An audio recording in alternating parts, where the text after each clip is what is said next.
folks, I've got lots and lots of good news. A lot of it has to do with the border and the actual process of what's really going on. A few words from Stephen Miller. Trump says a few things. We got a few more confirmations in. We're getting down to the last few people that are really going to be hard to get in when their confirmation will actually start. Talking about the cash details and a few others. We got some good information going on here, so stick around, folks. Let's get into it. First things first. Trump was in Nevada. He told them no tax on tips, which is what the people in Nevada want to hear, considering a huge part of the population there works on tips and commissions, being the casino industry and everything going on there, the service industry, as I should say. But Trump said a few other things there that I thought were really monumental. And he was talking about getting rid of the Internal Revenue Service, possibly just have it needing the External Revenue Service, meaning we get countries to pay their bills on tariffs. The American people, in theory, didn't have to pay much, if any, income tax at all. Trump is actually trying to work that out logistically as we speak. I've heard him speak about it several times. But he had a couple of more great things to say while he was in Nevada. And here's one of them right here. Check this out. This is what we should do with the IRS. And they're already panicking. I seen them this morning on the state of Texas, which is, I guess, a local news program that comes on here, ABC, CBS, I don't know. But it was on, and they were literally crying, Trump has stopped the hiring at the IRS. We're not going to get our 88,000 employees or the extra money, all the stuff that we had planned to spend this year. No new electric vehicles, no extra guns for the new employees. It's great, folks. This is nothing but good news. And we're getting minute by minute, play-by-play reports on illegals being arrested in several cities. Matter of fact, I've got one that I'm going to have to bring to y'all that I don't have put up here on my program before we get out of here today. One that just popped up about 2 minutes ago. We'll get into that before it's all said and done. Let's go ahead and get into what Trump had to say. On day one, I immediately halted the hiring of any new IRS agents. You know, they hired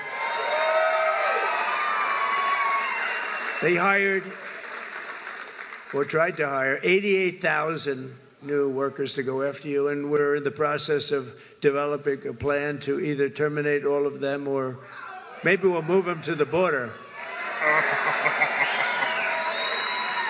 I think we're going to move them to the border. Well, they're allowed to carry guns. You know, they're so strong on guns, but these people are allowed to carry guns, so we'll probably move them to the border. Either get rid of them or relocate them somewhere where they're actually useful. Man, that's just good business. It will be the greatest honor. All right, folks, now let's get into this border talk. There's several things I want to bring y'all today, several clips that I thought were just good stuff. Good stuff. We have now got not just planes getting them out of here, we've got buses as well. It's happening, folks. They're shipping them around, they're locking them up, they're chasing them down, and they're moving them out of the country. It's happening. The logistics of this thing, I can't give you all the statistics and everything yet, but we've got 20 facilities that are being popped up in order to house these people so they can be temporarily incarcerated in the states that they reside in at the moment. That way they can be ready for ICE transport. I love it. I love it. Now, they say they already have found between 75 and 80,000 of the 300,000 missing migrant children, which is awesome to hear. 25% basically. They say they believe they know where they've been located now, whether they can retrieve all these kids. I don't know. What are we going to do with all these kids? I don't know. If there's no parents for these kids, I'm assuming that we will take them in as a ward of the state or something, somehow or another. We can't kick them out of the country with no parents. We're going to have to figure something out, but we definitely need to stop the human trafficking and retrieve all these children that have been put into this, whether it be sex trafficking or just human trafficking altogether. It's a sad situation. Harris Faulkner spoke a little bit about this today. She stated that the Trump administration's efforts to identify these children began even before the election and emphasized the importance of finding these little ones, says says Faulkner blasted the former Homeland Security Alejandro Mayorkas for lying to a committee about not knowing whereabouts of these missing children, and that's the truth. Tom Homan announced that plans have to launch an operation to locate and rescue these children, which began immediately. We're going to try to rescue them all. We're glad to hear it. Thank God. Locate locate the rest of them, and the ones that we already have located that are locatable. Round them up so they're not being taken advantage of.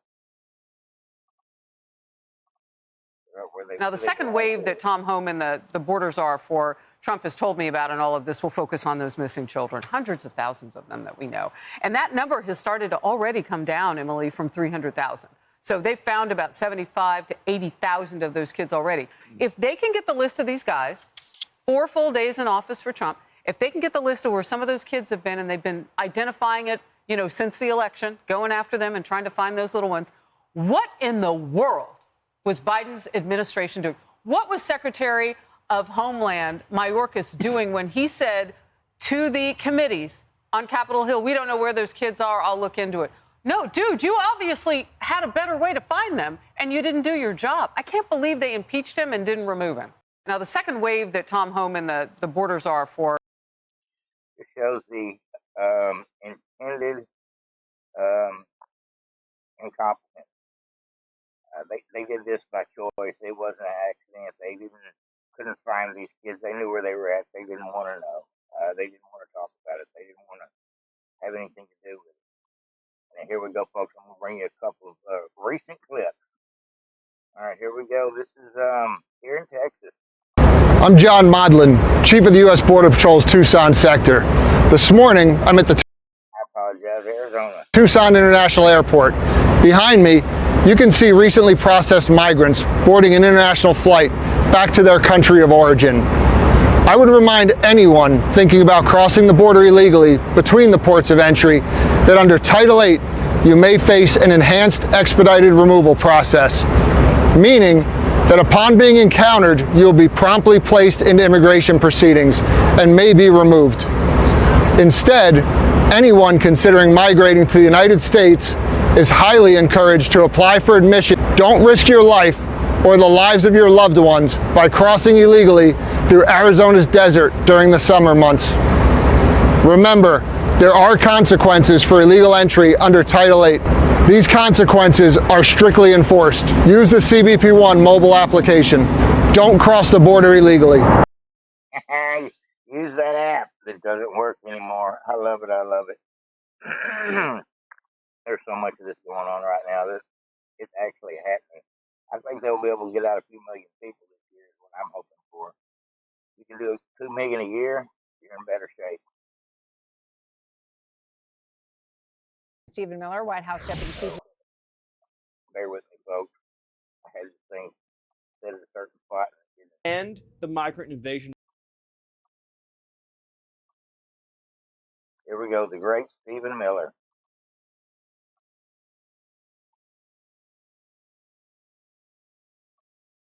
Pull me over here out of the way.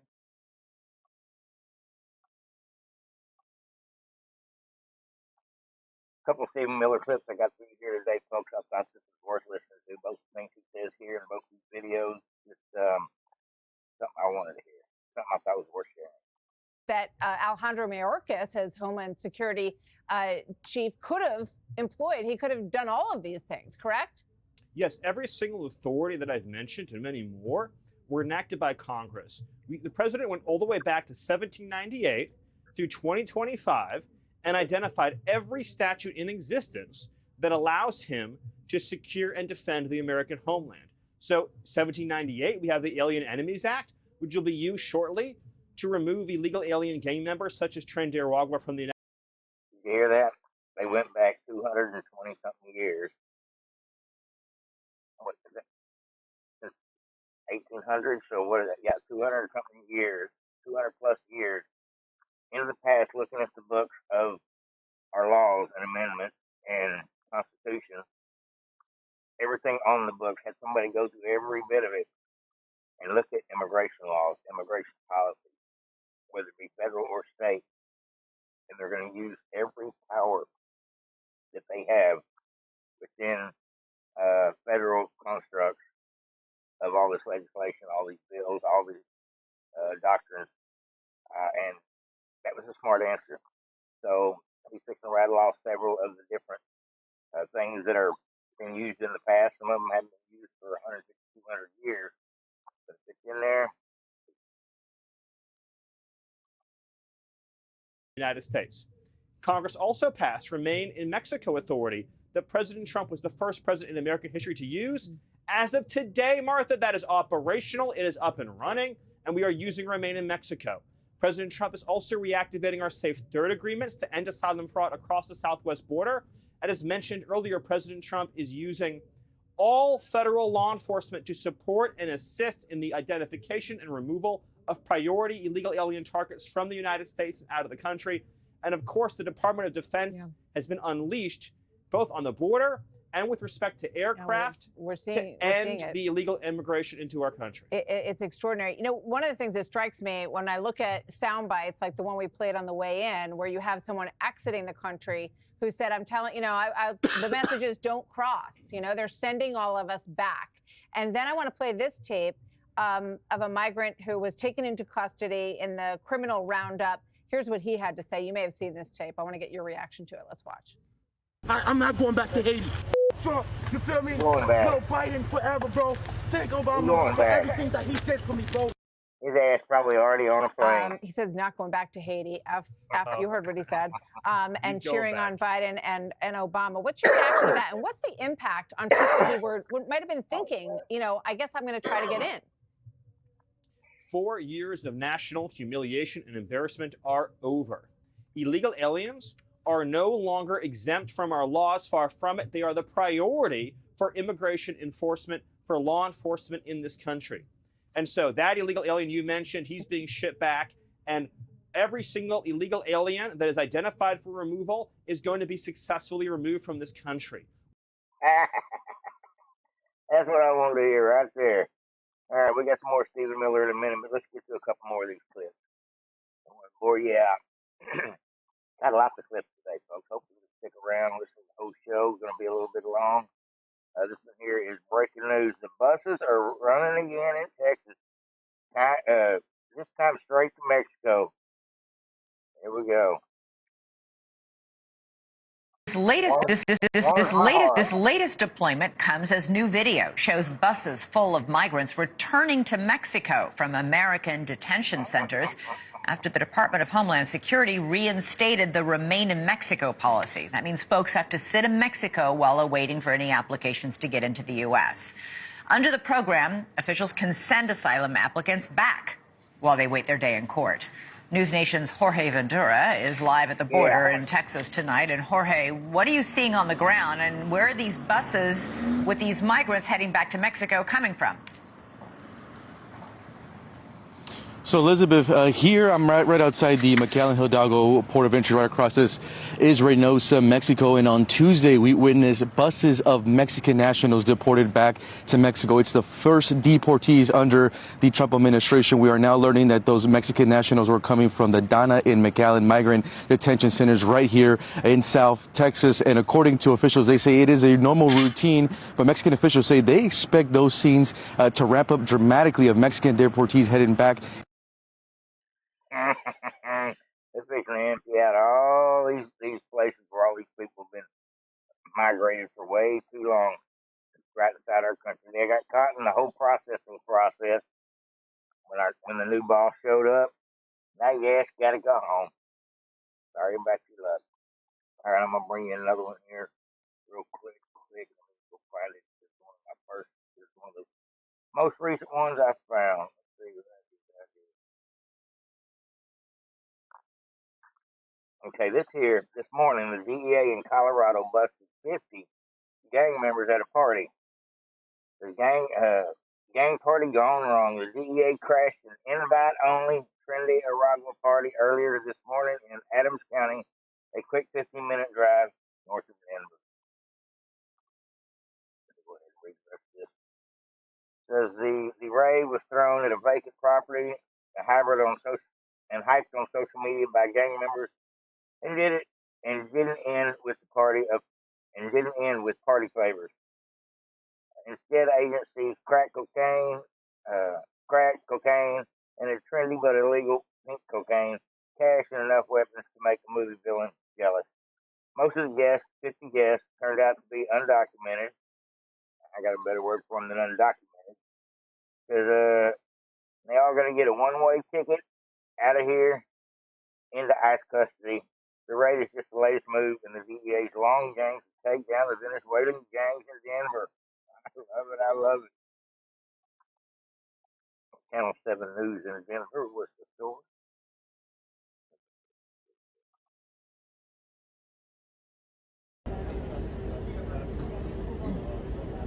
Yeah, they look like a bunch of them locked down.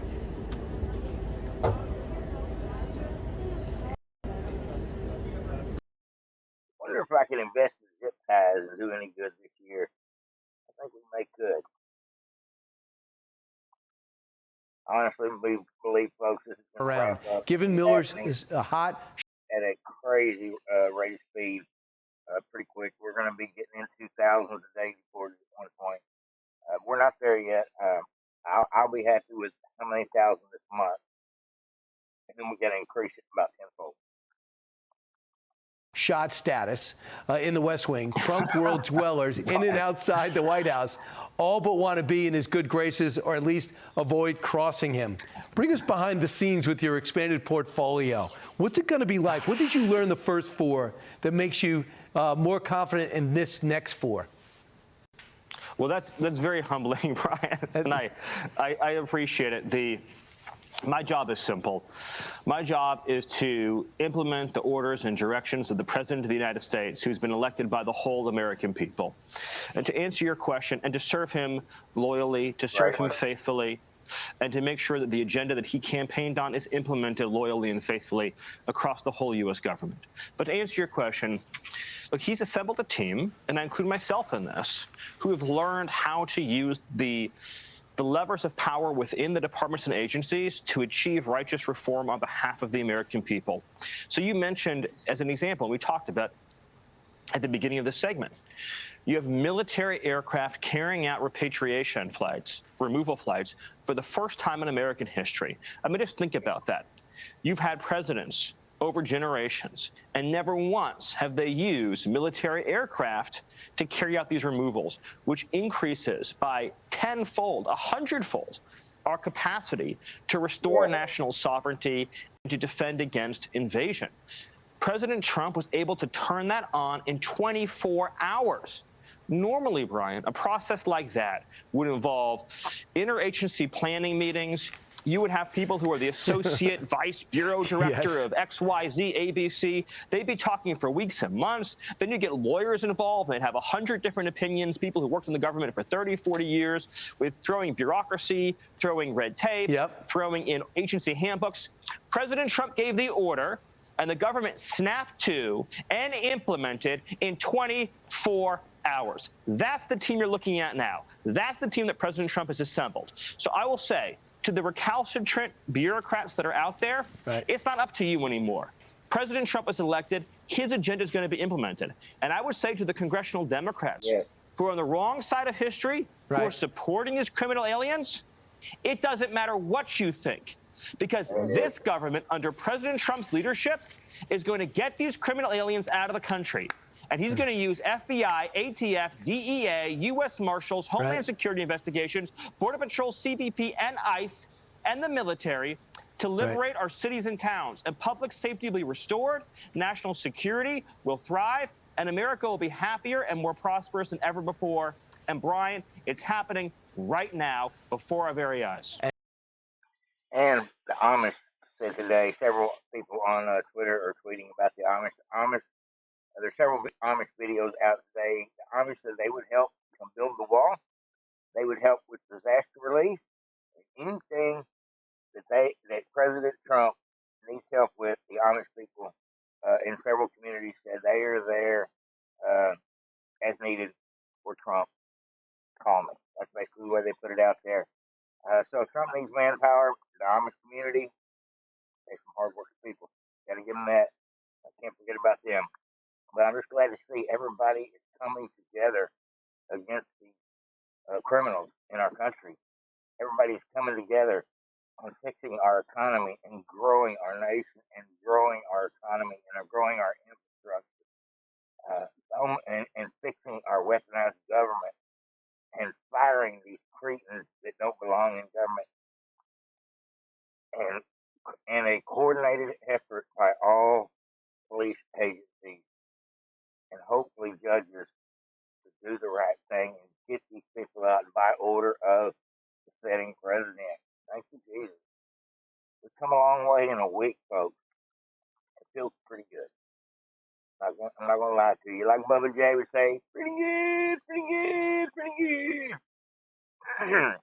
I love it, folks. It has been a wonderful week. There's been so much information come out between 300 plus executive orders, things that Trump has done to help the people of North Carolina already. Went to talk shit to Gavin Newsom and the entire Wokey crew. It has been a glorious week. We've got several of Trump's nominations through, including Pete Hegseth, Kristi Noem. I believe Pam Bondi is the next one. And we got a few more that's going to be in the running to get their confirmation this week. And I got a clip about that as well. Stick around. Now, this guy here is a Chicago resident. He said you spent $574 million on illegal immigrants here in Chicago since 2022. Then he lets us have it. There we go. This is so good. Good afternoon, ladies and gentlemen. Good afternoon. You spent over $574 million on illegal immigrants here in Chicago, Illinois since 2022. Now, you still feel like you have to harbor these illegals, which is not a good idea. And in my personal opinion, I don't think it's a good idea to challenge Tom Homan on this because he's trying to clean up our cities, Mr. Brandon Johnson. Now, let me just remind everybody here that Brandon Johnson is terrible with the budget. How is this $40 million credit line is going to work exactly? Because the key word is credit. So how much will we be using from this $40 million? And the real question is, how much will we be paying back?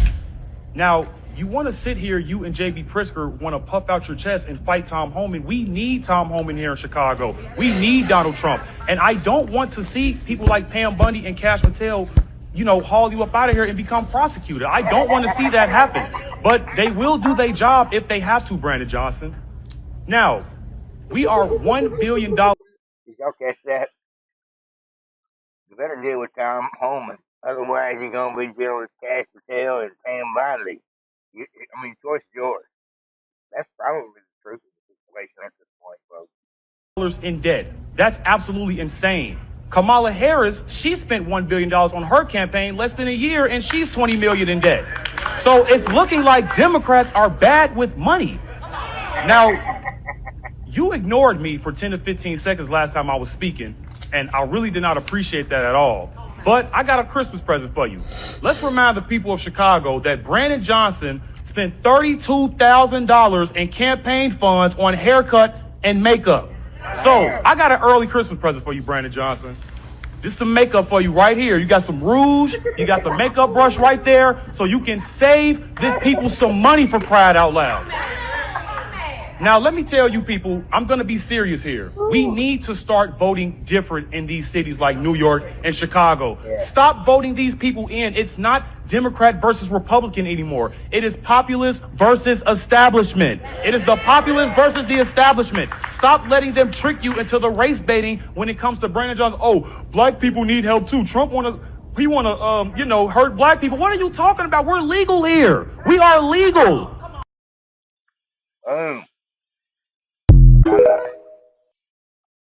Sometimes I find a great clip like that and I repost it. And then I realize I don't want to just repost it. I want to share it with my people over here on YouTube. Good stuff. I'm glad he said it. I'm glad this went viral. I'm glad to be able to share stuff like this because this is important that the American people see, hear, and know what's really going on with the Democrat Party. That way these folks never win another election. They get primaried out. They get beat out by independents and Republicans. There is a changing of the guard that has already happened. when Trump came in. It has been happening for a while, but it's grown immensely over the last couple of years.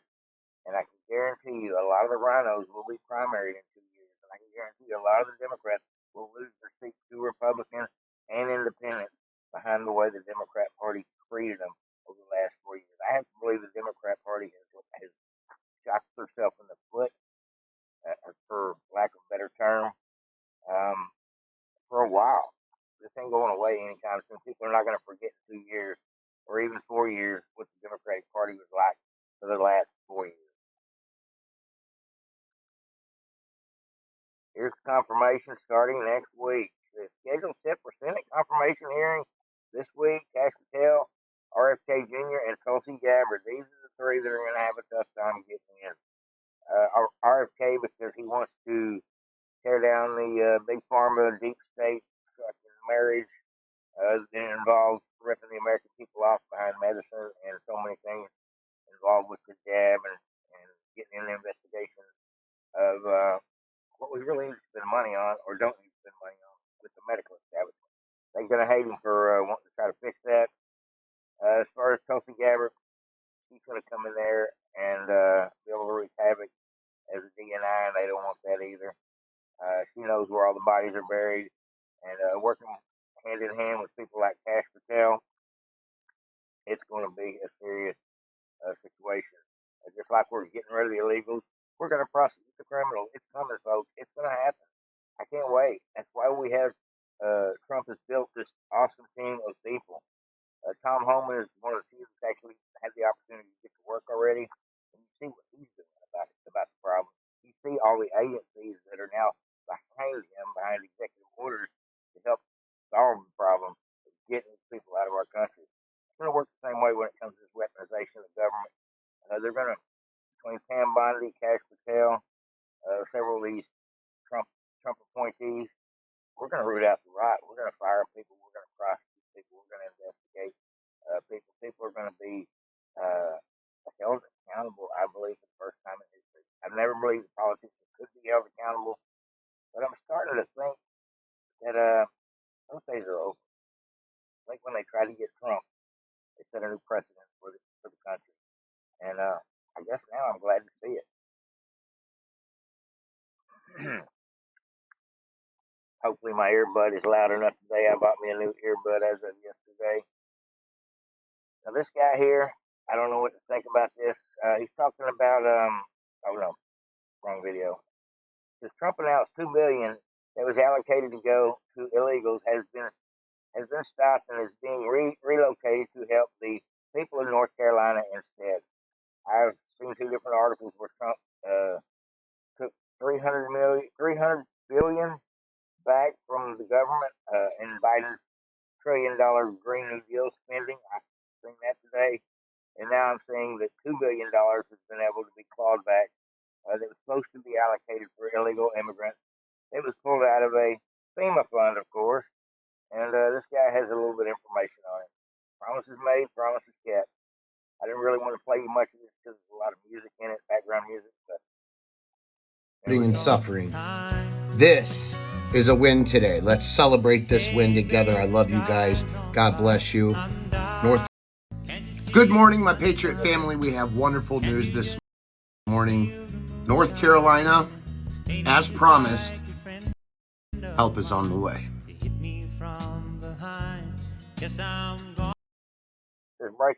Breaking, Donald Trump has redirected $2 billion previously designated for illegal immigrants to provide support for the people of North Carolina. Now, I cannot swear to this information, but it has not been fact-checked by Community Notes as a lie. So at this point, I'm not going to confirm it that it's the gospel, but I can say that it's made it this far on Twitter, so it could be credible. If so, awesome. Sometimes you got to wait on the fact checkers on Twitter. I found that out the hard way the other day, reporting on something. And the next day, fact checkers finally got hold of it. And I was promoting something that was not as accurate as it should have been. You got to watch for that as well. Twitter's First Amendment, free speech, no censorship and all that, but at the same time, the water's still muddy over there. There's people over there that don't know what they're talking about when they're trying to spread the truth. Says Jake Tapper kind of makes a statement about Biden. Says that is it possible that Biden could have pardoned himself and not announced it? Possibly Joe Biden has a secret pardon of himself nobody knew about. Well, I think at this point we would have known about it. I think he's hypothetical hoping over there. That's some opium going. But I don't want to find out Biden's pardon himself because that don't sound like. I think we would have known by now. So I think that's just wishful thinking. Y'all tell me what you think in the comment section down below with that comment. Biden might have pardoned himself and didn't tell nobody. I don't think so. I don't think it works like that. Now this guy has been talking about a controversial subject for a couple of days, the preemptive pardons, and some people say that you can preemptive pardon. Some people say you can't because it's a presidential pardon. It is pretty much absolute. That's what I'm guessing.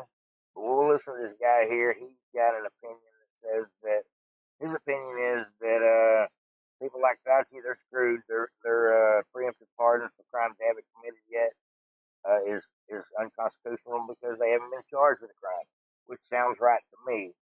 But as of yet, there is no precedent for this. It's going to have to go to the Supreme Court.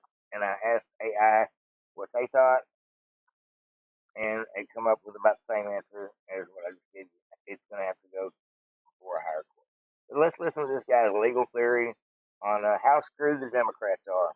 Biden just screwed all his corrupt friends. Remember all the preemptive pardons? A judge just overturned all of them. So apparently you cannot have a preemptive pardon. You have to be. Now, I have not seen this judge overturning all of these, so we'll have to see if this thing is fact checked before the end of the day or not. Accused or indicted for something before you can pardon someone. And what did he actually do? He actually made the world aware that Fauci and all his corrupt friends are guilty of something, or else why would they need a preemptive pardon, right? And I'm surprised Bill Gates wasn't part of that because, Bill Gates was just indicted in the Netherlands. And who else is coming down the pipe to be indicted?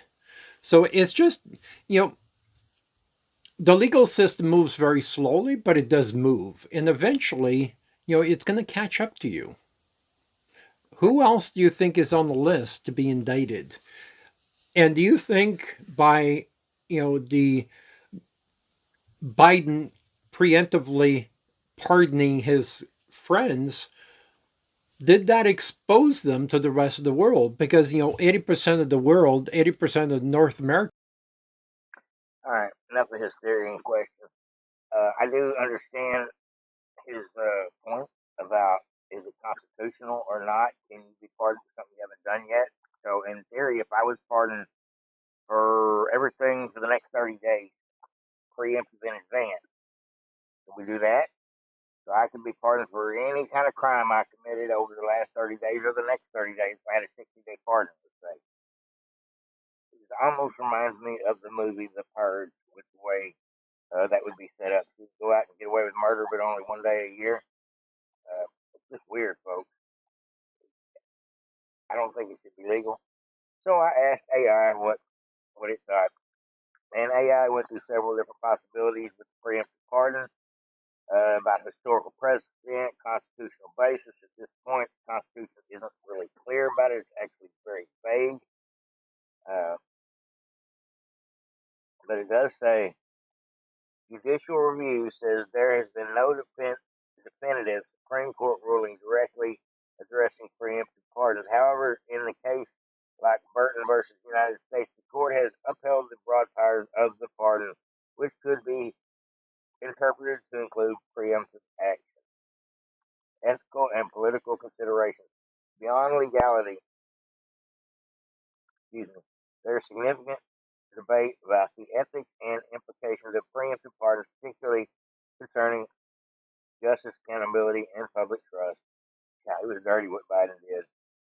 in the summary, while preemptive pardons have been enacted and not explicitly ruled against in or by the Supreme Court, their legality remains the subject of legal debate, largely because the Constitution does not clearly define the limits of the power.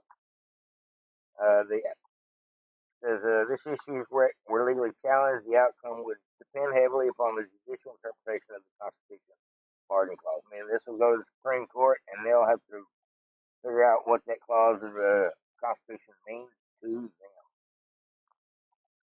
That's the real answer. Tomorrow, everybody's opinions. I think AI had the truth right there. It's never been done. It's unprecedented. Now, y'all ready for some Alex Jones? We're talking about a bombshell bit of information about $300 billion that Trump got the call back from the Biden boondoggle $1 trillion new Green Deal package. Check it out. This is good stuff. Ladies and gentlemen, it's Friday night. Trump is moving on so many fronts, over 500 major actions devastating the deep state. I can't even keep track of it. But I just saw a report a little while ago from Steve Bannon, and I looked into it. It's absolutely on target, that Trump is using something that hasn't been used in a long time by presidents, but it's in the law and the Constitution, called impoundment. Impoundment. And I'm about to show you what Bannon was saying, where there's over $300 billion of the $1 trillion of the new Green Deal scam, where the Democrats just give it to their friends and then build no infrastructure. It's just a huge Clard and Piven boondoggle to collapse the country while they enrich themselves. And there's $300 billion still unspent. So under the law, the new president can freeze that money and not let Congress use it for all the windmills and scams and transgender DEI BS, and get it back into border security and the military and taking care of veterans. Take care of the people in North Carolina. Take care of the people who were burned out. People that still never got any FEMA money for the floods and stuff that happened this year across the whole coastline. Yeah, there's a good start right there. And paying down the debt and just doing so much more. This is massive. This is what happens when you get a president in power that actually cares about the people. This is seismic impoundment. And they're saying there's hundreds of billions of other money in there that they had in slush funds that Trump is now going to move in and impound. This is massive. This is how you take it to the deep state, cut off their money. They tried to put in piggy banks for themselves, not thinking Trump knew about it. He didn't understand this 8 years ago. He knows now that they put all this money away for themselves they can direct around, but not when he's aware of it. This is so huge. Here is Steve Bannon. On this climate, President Trump, this is impoundment. Okay, we can go back to the feed. This is called impoundment. Remember, we've talked about this. Take your number 2 pencil out. It's a piece of nomenclature you're going to want to keep. Impoundment. They've been banging on Russ vote on this. This is a theory, right, put into practice that the money that's appropriated in the appropriations bill is a ceiling, that the president can come in and impound unspent funds and either use it for different purposes or just kick it back to the Treasury. The president has gone into the Green New Deal fiasco giveaway of Biden, which caused so much inflation. He said, "Hey, there's $300 billion there. All engines stop. I'm impounding that immediately. I'm going to use that and divert it to other things that can be done right away, or just put it back to the Treasury." So, ooh, that's good news too, folks. Just $300 billion, a third of $1 trillion we found that they didn't spend. They had wrote so many checks, had made. It's hard probably to spend $7 trillion. They probably couldn't spend it fast enough. It's so much money, folks. Glad they're going to claw it back, and they're probably going to find a lot of this wasteful spending in hiding in corners in government. I believe we're going to find lots of this stuff.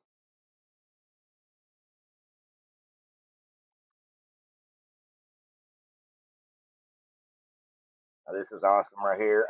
This is a little bit off topic, but if you know who Milei is of Argentina, he is the Make Argentina Great Again El Presidente over there. And just since he has been president over there, he has taken a chainsaw literally to the regulations and things that have been on the country.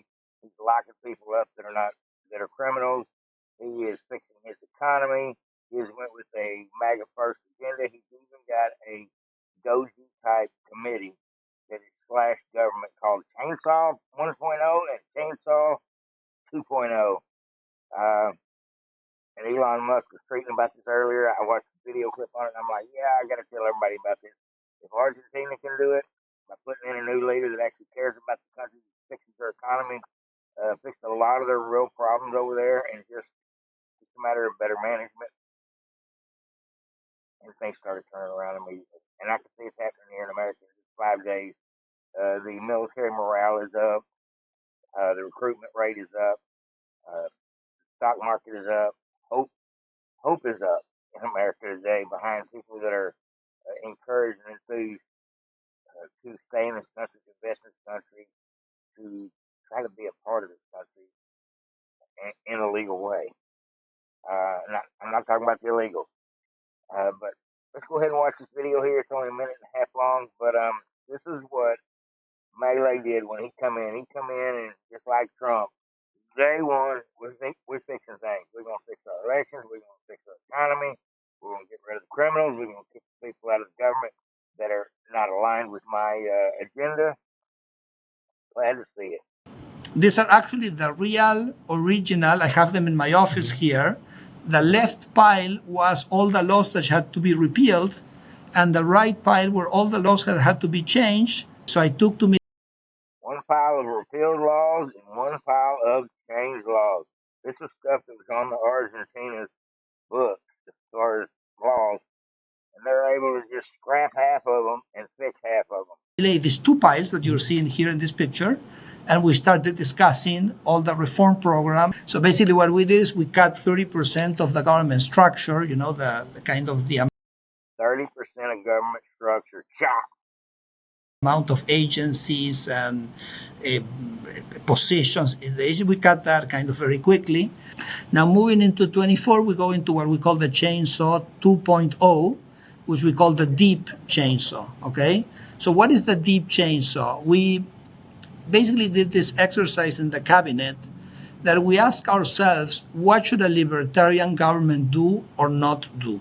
We said, if it's something that the private sector can do, then we shouldn't do it. So we say housing, we don't. That's a great point. This should be something Doji is focused on. Does our government need these agencies? Is it something that the private sector can be doing? Is it something that only the government can do? Is it a necessity? Can we live with it? Can we live without it? I think the national government should build houses. So basically we are eliminating all the area and the ministry which has to do with housing, okay? If we're actually going through the whole government. The government's getting out of the housing business. And asking people, what do you do? And when they answer us what they do, we check if it's in the list of things that we think a libertarian government should do, or it's in the list of things that we think the libertarian government should not do. If it's not, if it's in the not do, then we close the area, we shut down the area, and then we move on. Imagine that Elon Musk would call me and say what recommendation I have. I would say the thing is not making efficient what you have. The question is asking yourself if this thing the government is doing should be there or not. So you have to ask. It's not are you running it efficiently, is this department necessary? Ask yourself first a deeper question before you actually tackle the idea of actually simplifying or improving the efficiency. So I talk about the regulation as a pro-small firm. And he's right. Is it necessary? Is it fixable? Is it worth the trouble? What it comes down to when a business either is going to be put on the chopping block, and all these three-lettered agencies are basically run like a business because there's a lot of money floating around behind the scenes that we don't see nothing, that we don't see to keep these things running. And so they are treated like a business, but they don't run like a business where they're actually profitable or getting something in return for services and goods for what the budget allows for. Like our Department of Defense and our Pentagon, they can't seem to pass an audit. That says it all right there. All right, one more clip for you today here, folks. I just thought that was interesting. Argentina fixed their country in a short time with a chainsaw effect. What's Doji effect going to be? What's the actual going to be? I don't know. I had one more clip for y'all today, folks. Maybe I don't. Maybe that's the last one. But here's a good one here for you, folks. As well, there's NGOs funnel billions of tax dollars into illegal immigration under Biden. Turns out nonprofits weren't just helping migrants; they were funding the crisis. Of course they were. And guess what? Doji's gonna fix it. Doji's gonna look into all that, see how the money went, where the money went, who's getting paid. The money's already been cut off due to the other day of Trump stopping humanitarian aid in all countries. It stopped all this stuff too. Says these groups took billions of taxpayer dollars, often without oversight, to transport and house illegal immigrants. Data shows migrants processed by NGOs ended up in nearly every congressional district. Sanctuary cities were hit hardest, with taxpayer footing the bill. Under Biden, NGOs became the middlemen of illegal immigration. Trump's ICE is now digging into the mess behind the far left, the source of American conservatism. I've been saying this since I've had this channel going. The NGOs are the villains that most people don't talk about, don't think about. Catholic Charities used to be an organization that helps people, like with groceries and the house burned down. They help you. Now Catholic Charities is hand in hand with abortion clinics and Planned Parenthood in illegal immigration and government funded NGO status to help facilitate getting these people in the country and getting them registered as a voter. It's just a fact, folks. We've seen how the NGOs affected the 2020 election. They were a huge part of the steal. And I think Trump needs to take a bite out of their ass, in so many words, and destroy the funding for all of them. They'll go away. They'll disappear. They won't. If you yank their legs out from underneath them, they won't have a leg to stand on. And I believe it's coming, folks. I will be ready to see just how the immigration process comes to a screeching halt over the next 14 days, because no more checks are hitting to all these locations, including like the Darien Gap, where there's 67 NGOs set up there, including the Clinton Foundation. That stuff's got to go. It's all bad for the country. And hopefully Trump will put an executive order in involving NGOs being involved in elections, mass migration, and things of that. Put in a clause in an executive order, making a bill that NGOs cannot be involved in government organizations because they're supposed to be non-governmental organizations. But in turn, they're doing the bidding for the government. So it's kind of a misnomer. That's what I got for you today, folks. Sorry the video was a little long. I had a lot I wanted to bring to y'all today. And there's some other things I forgot. We'll get to them tomorrow. But confirmations happen. Heat excess in. So many of them are in. I'm just glad to hear it. Some sticks are all going to make it, it looks like. And if they don't, we got some rhinos to fry.